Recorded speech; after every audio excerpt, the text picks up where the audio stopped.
Welcome to my channel math and GI for competitive exam. আজকে পার্সেন্টেজের অর্থাৎ শতকরার আরও 10টি অঙ্ক নিয়ে আলোচনা করব। আজকে 21 থেকে 30 পর্যন্ত মোট 10টি অঙ্কে শর্ট ট্রিক নিয়ে আলোচনা করব। ওকে, চলো তাহলে 21 নম্বর অঙ্কটা কি বলেছে দেখি। 21 নম্বর অঙ্কতে বলেছে এক পরীক্ষায় পাস নম্বর হচ্ছে 30%। এক ছাত্র 85 নম্বর পেয়ে 10 নম্বরের জন্য পাস করলো। পরীক্ষায় মোট নম্বর কত? তাহলে পাস নম্বর কত বলেছে? 30%। এক ছাত্র 85 নম্বর পেয়ে 10 নম্বরের জন্য পাস করলো। তাহলে 85 নম্বর পেয়ে 10 নম্বরের জন্য পাস করলো, অর্থাৎ 85 লিখতে পারি এটা যে 85 মাইনাস 10 ইকুয়ালস টু কত? 75। এটা হচ্ছে, তাহলে এটা লিখতেই পারি যে 30% ইকুয়ালস টু কত? 75। তাহলে এখানে আমি ধরবো পরীক্ষায় মোট নম্বরটা আমি 100 ধরবো। তাহলে 100% সমান কত হবে? 1% সমান 75/30। তাহলে 100% সমান কত হবে? 75/30 ইন্টু 100। এবার কাটাকাটি করবো, 0 কেটে দিলাম। এটা হবে 3 25 75। তাহলে কত হবে? 25 ইন্টু 10 250। পরীক্ষায় মোট নম্বর হবে 250। Okay, next question number 22। Question number 22-এ কী বলেছে দেখো। এখানে বলেছে এক্সপ্রেস ট্রেনের ভাড়া 20% বৃদ্ধি পাওয়ায় যাত্রী সংখ্যা 20% কমে গেল। আয় কত বাড়বে বা কমবে? এখানে সেই সূত্রটা ইউজ করব, plus minus x plus minus y plus minus x y by 100। প্রথমে কি বলেছে? এক্সপ্রেস ট্রেনের ভাড়াটা 20% বৃদ্ধি পেল, তখন যাত্রীর সংখ্যা 20% কমে গেল। তাহলে এখানে লিখতে পারি অ্যান্সারটা কি? Plus minus x plus minus y plus minus x y by 100। তাহলে দেখো, প্রথমে বৃদ্ধি পেয়েছে সেই জন্য প্লাস 20, তারপর হ্রাস পেয়েছে তাহলে মাইনাস 20। প্লাসে মাইনাসে কী হয়? মাইনাস হয়। তাহলে 20 ইন্টু 20 বাই 100। তাহলে কাটাকাটি করি, 2 কেটে দিলাম। আর এখানে 20 প্লাস 20 মাইনাস 20 কত হবে? 0 হয়ে যাবে। 0 মাইনাস 2 দুগুণে গুণ করলে 4। তাহলে এটা কত? -4। -4 হওয়া মানে কি? হ্রাস পাচ্ছে। যদি +4 হতো তাহলে বৃদ্ধি পেত, অর্থাৎ কি বলতে পারি? অতএব 4% কমবে। বোঝা গেল? না বুঝলে কমেন্ট করো। এবার দেখো কোয়েশ্চেন নাম্বার 23। কোয়েশ্চেন নাম্বার 23টা কী বলেছে? কোয়েশ্চেন নাম্বার 23 বলেছে কোনো পরীক্ষায় 40% ইংরেজিতে 30% গণিতে ফেল করলো, উভয় বিষয়ে 15% ফেল করলো, শতকরা কতজন উভয় বিষয়ে পাস করলো? এটা WBCS প্রিলিম 2011 সালে পড়েছিল, খুব ইম্পর্টেন্ট কোশ্চেনটা। তাহলে এখানে আমি কি করব দেখো, এখানে এটা হচ্ছে ইংলিশ আর এটা হচ্ছে ম্যাথামেটিক্স অর্থাৎ গণিত, আর এই যে মাঝখানে এটা দেখতে পাচ্ছি এটা হচ্ছে উভয় বিষয়। তাহলে এখানে কি বলেছে? 40% ইংরেজিতে, চলে 40% ইংরেজিতে আর 30% গণিতে ফেল করলো, উভয় বিষয়ে 15% ফেল করলো, তাহলে 15% ফেল করলো। এটা হচ্ছে ফেলের ডায়াগ্রাম, এই যে ডায়াগ্রাম এটা হচ্ছে ফেলের ডায়াগ্রাম, এটা হচ্ছে ফেলের ডায়াগ্রাম। তাহলে শুধুমাত্র ইংলিশে ফেল করলো কত? শুধুমাত্র ইংলিশে। এগুলো আমি লিখে করছি, কিন্তু পরীক্ষার সময় লিখে করার দরকার নেই, শুধু তোমাদের বোঝার জন্য আমি করছি। শুধু ইংলিশে ফেল কত দেখো, 40 মাইনাস 15, 40 মাইনাস 15 ইকুয়ালস টু কত? 25%। শুধুমাত্র ম্যাথে ফেল কত? ম্যাথে ফেল কত? 30 মাইনাস 15 সমান কত? 15%। তাহলে বোঝা গেল? না বুঝতে হলে কমেন্ট করবে। এবার কি দেখো, তাহলে কি বলেছে? 15 ফেলগুলো শতকরা কতজন উভয় বিষয়ে পাস করলো? তাহলে এখানে 25 প্লাস 15 আর 15 প্লাস এই যে 15, এই 25 এই 15 আর এই যে 15 সবগুলোকে যোগ করে দিলাম, এগুলো যোগ করলাম, এগুলো উভয় বিষয়ে ফেল করেছে আর কি। 15 55%। তাহলে শতকরা কত পাস করলো? এটা ফেল, এটা ফেলের রাশি, তাহলে পাস কত করবে? শতকরা বলেছে, তাহলে 100 থেকে বাদ দেবো, 100 - 55, তাহলে ফেল হচ্ছে কত, 55, এটা 5, এটা হচ্ছে 4, 45%। 45%, এই অঙ্কটা খুবই ইম্পর্টেন্ট, ঠিক আছে, ভেরি ইম্পর্টেন্ট কোয়েশ্চেনটা। ওকে, এবার কোয়েশ্চেন নাম্বার 24 নিয়ে আলোচনা করব। কোয়েশ্চেন নাম্বার 24 কি বলেছে, একটি পরীক্ষায় 60% ছাত্র ইংরেজিতে পাস করে, 70% হিন্দিতে পাস করে, 40% উভয় বিষয়ে পাস করে, শতকরা কতজন উভয় বিষয়ে ফেল করে? সেম কোয়েশ্চেন, শুধুমাত্র ভাষাটা একটু আলাদা এবং সংখ্যাগুলো একটু চেঞ্জ করে দিয়েছে, বাকি মেথডটা কিন্তু একই হবে 24-এর কোয়েশ্চেনের অ্যান্সারটা। তাহলে একই রকমভাবে করবো, দেখো ইংলিশ, এটা ইংলিশ, এটা ইংলিশ, এটা কী করছি, এটা হচ্ছে হিন্দি।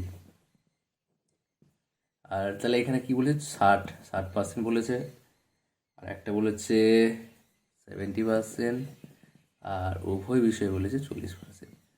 তাহলে অনলি ইংলিশে কত পাস করেছে, অনলি ইংলিশ হবে 60 - 40 = 20%।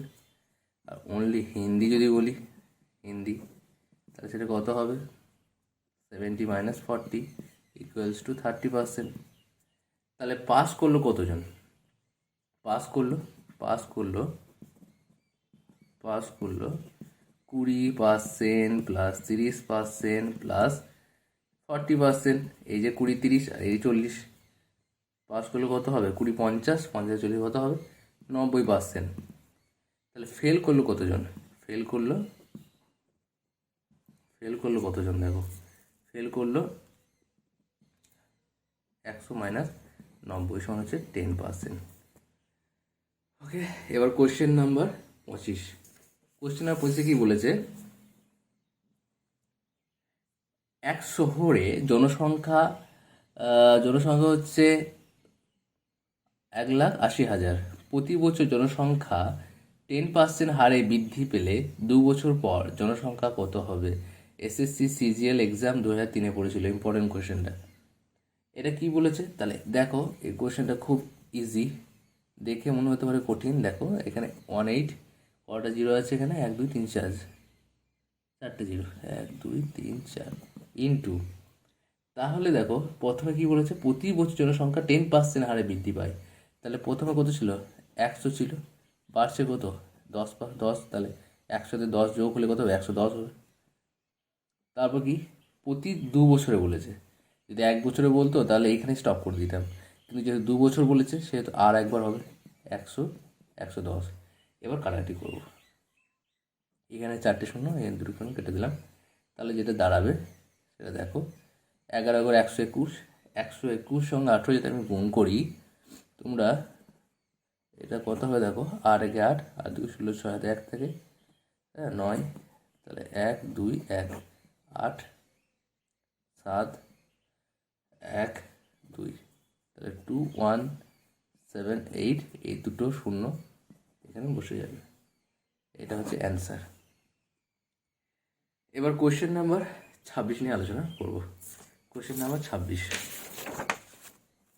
কোয়েশ্চেন নাম্বার 26 কি বলেছে, একটি শহরের বর্তমান জনসংখ্যা 7986, 7,986। প্রতি বছর 10% হারে বৃদ্ধি পেলে 3 বছর আগে জনসংখ্যা কত ছিল? সিডিএসএ পড়েছিল 2001 সালে। এটা দেখো কীভাবে করবো, কি বলেছে যে একটি শহরের জনসংখ্যা 7,986 প্রতি বছর 10% হারে বৃদ্ধি পেলে 3 বছর আগে বলেছে। তাহলে 10 10 10, এটা হচ্ছে 3 বছর, এটা হচ্ছে 3 বছর আগে, আর এটা হচ্ছে বর্তমান। তাহলে 10 10 10, তাহলে এখন কি কত হবে, 11 11 11 হবে তো, তার কারণ হচ্ছে প্রতি বছর 10% হারে বৃদ্ধি পেলে 10 11, তাহলে সব গুণ করে দেবো, 10 10-এ 100, 100 10-এ 1000, 11 121, 121 121 × 11 হলে 1331 হয়। 11 কিউব আর কি, এটা বর্তমান, এটা বর্তমান আর কি। তাহলে কী করবো এবার, কী করবো দেখো, এবার দেখো খেয়াল করো,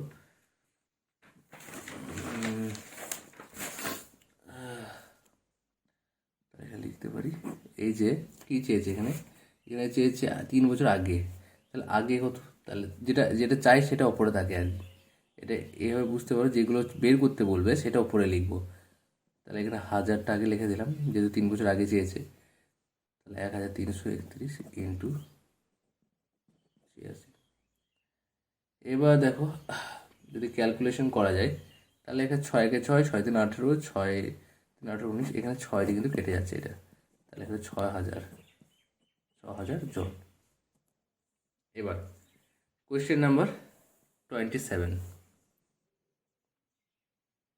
একটি গ্রন্থাগারে বইয়ের 40% ইংরেজি, বাকি বইয়ের 40% হিন্দি এবং বাকি বই উড়িয়া।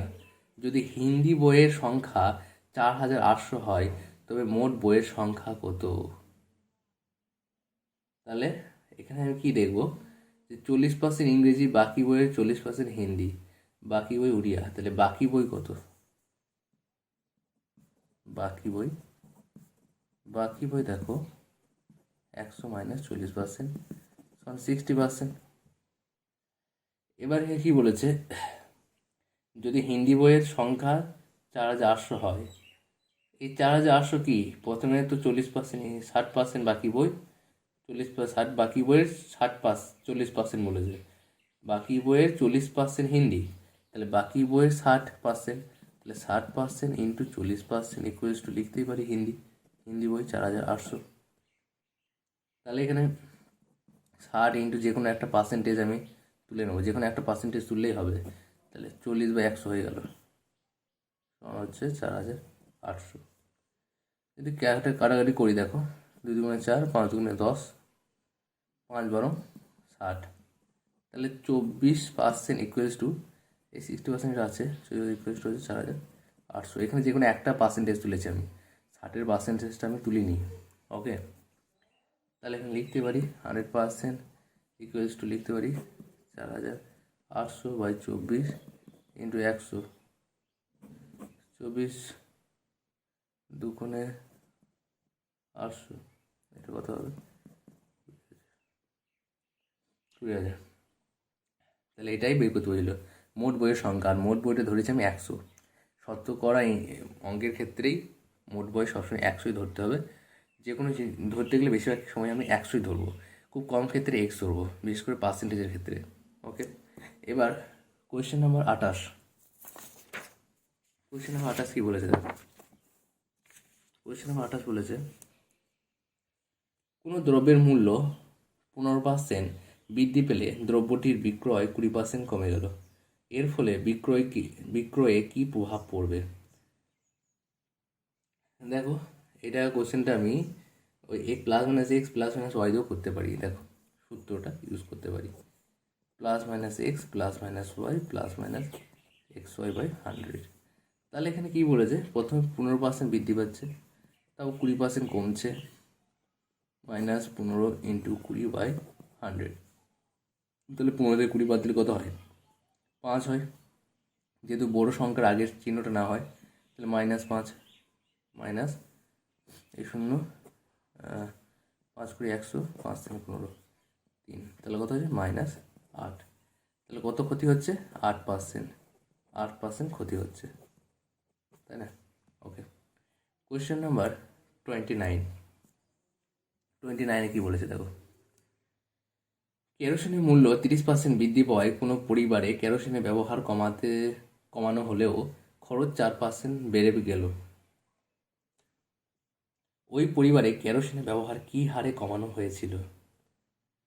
তাহলে কেরোসিনের মূল্য 30% বৃদ্ধি পাওয়ায়, তাহলে আগে কত ছিল, আগে 100 ছিল, 30% বৃদ্ধি পেয়েছে, তাহলে 130 হয়েছে। কোনো পরিবারে কেরোসিনের ব্যবহার কমানো হলে খরচ 4% বেড়ে গেল। তাহলে এই যে খরচ, এটা 4% কিন্তু বেড়ে গেলো, মানে 104 হয়ে গেল। তাহলে এই যে 30% আর 4%, এই যে যোগ হয়ে হয়ে যেটা সৃষ্টি হলো আর 130 তৈরি হলো, এখানে 104 হলো, এদের ডিফারেন্সটা কত হলো? এদের ডিফারেন্স হচ্ছে 26। তাহলে কি বলেছে, কেরোসিনের ব্যবহার কী হারে কমানো হয়েছিল? তাহলে 130 থেকে 26 কমানো হয়েছিল। তাহলে 100তে কত কত 13×26 20%। ওকে, আজকে last question number 30। Question number 30 কি বলেছে দেখো, এক ব্যক্তি তার বেতনের 5% কর দেওয়ার পর বাকি টাকার 95% খরচ করেন। তার হাতে 114 টাকা থাকলে মোট বেতন কত টাকা? তাহলে মোট বেতনটা ধরে নেবো 100। মোট বেতন কত? মোট বেতন হচ্ছে 100%। তাহলে কি বলেছে, এখানে তার হাতে 114 টাকা থাকছে, তার মানে সঞ্চয়টা থাকছে। 5% খরচ করে দিয়েছে, তার মধ্যে 95% তাহলে সঞ্চয় থাকছে, ইন্টু 5% লিখতেই পারি 114। তাহলে 95% ইন্টু যে কোনো একজনের পার্সেন্টেজ আমি তুলে নিলাম, 5-এর পার্সেন্টেজটা তুললাম, নিচে 100 লিখলাম, 114।